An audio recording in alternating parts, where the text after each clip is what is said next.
Retired Army Lieutenant Colonel Joe Boyd, a close friend of Reverend R.V. Schultz, tells the story of Reuben's World War II experience of being deployed to the South Pacific. Though his time was difficult and life-threatening, he did come home. Many did not, as they died for our freedom.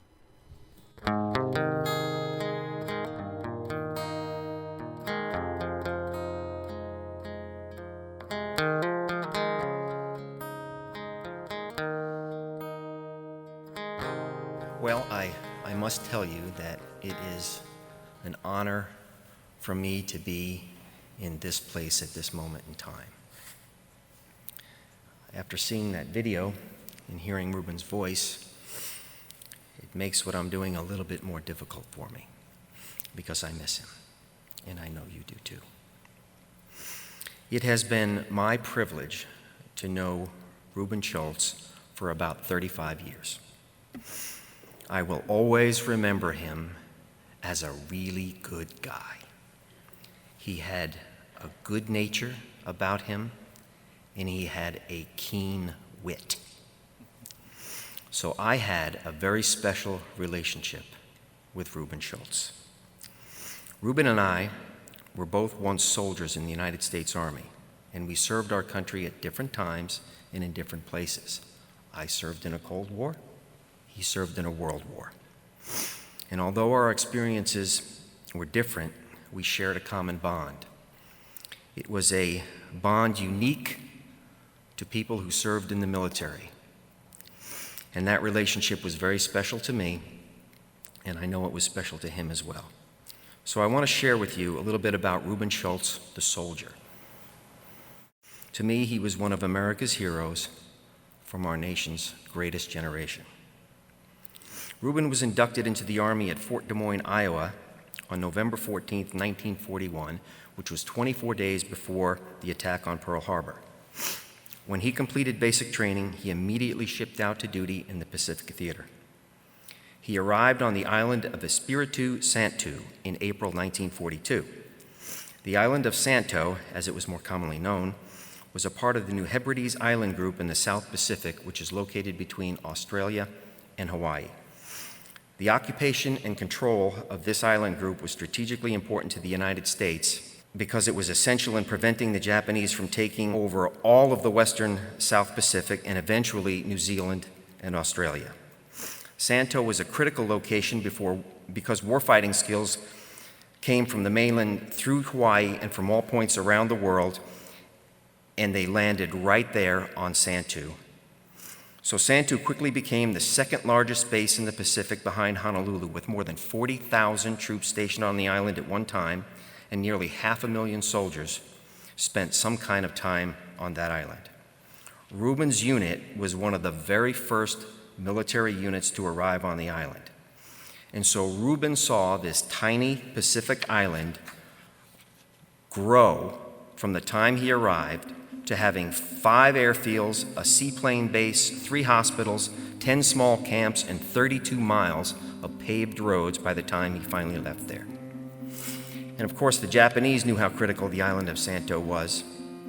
And so the island was constantly under threat of aerial bombardment and invasion. All the soldiers, sailors, and airmen were constantly preparing and reinforcing the defenses on the island. No matter what your rank was or what job you had, everyone participated in the active defense of the island. They lived under combat conditions all the time. The military defense of this island was nothing short of massive. This was Reuben's world every day for 2 years, 5 months, and 13 days when serving his country overseas. So what role did Reuben play in this massive undertaking? It just so happened that Reuben had a job that was absolutely critical to the success of the mission. Now, he wasn't the commanding general, he wasn't the pay officer, and he wasn't the chaplain. Technician 5th grade Reuben Schultz's military occupational specialty was number 824. He was a mess sergeant. He was one of the men in charge of feeding the troops. Now, if any of you spent any time in the Army at all, or know someone who has, you will know that the 2 most important things for any Army are beans and bullets. And Reuben provided the troops with the beans that kept the army going. Now, serving as an Army mess sergeant is often considered a thankless job, but I can tell you that the position of mess sergeant carries a respect and appreciation from soldiers like no other position in the Army. Simply put, no one messes with the mess sergeant, not even the commanding general. So that is what Tech 5 Schultz did when he was stationed overseas. He fed the men who stepped off the boat for the first time since leaving the United States and arriving in theater. He fed the men manning the defenses on the island, and he fed the wounded who arrived from the battlefield.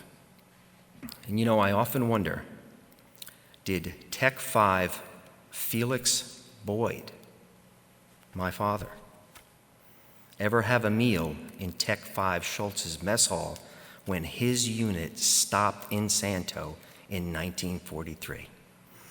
And you know, I shared that with Reuben one day, and I asked him how he thought about that.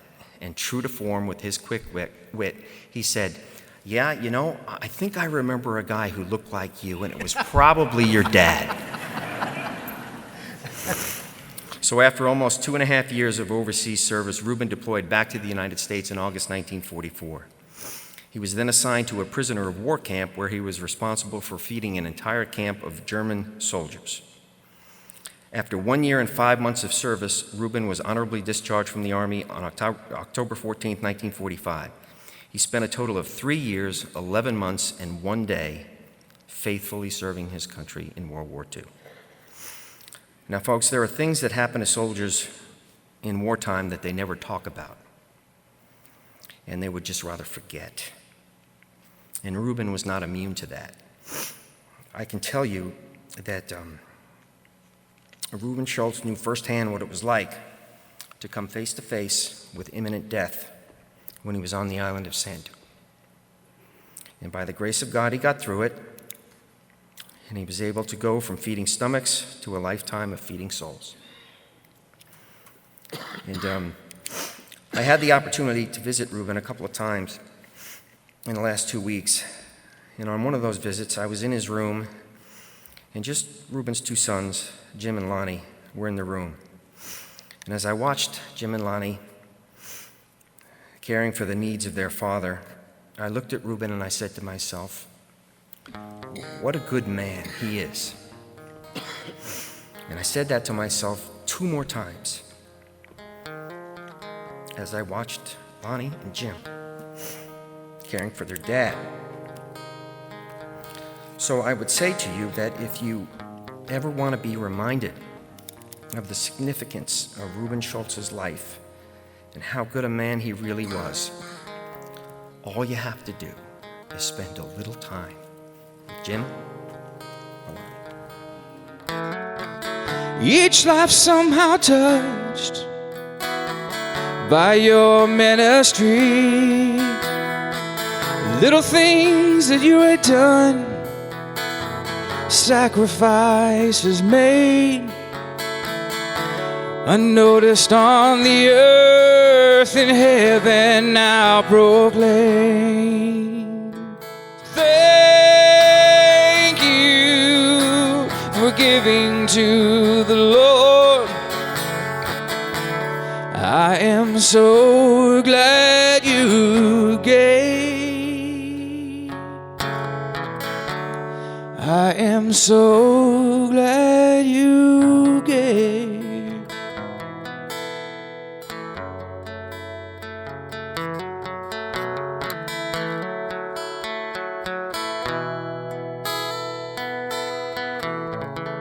Please email rvschultzfamily@gmail.com with your comments or prayer requests.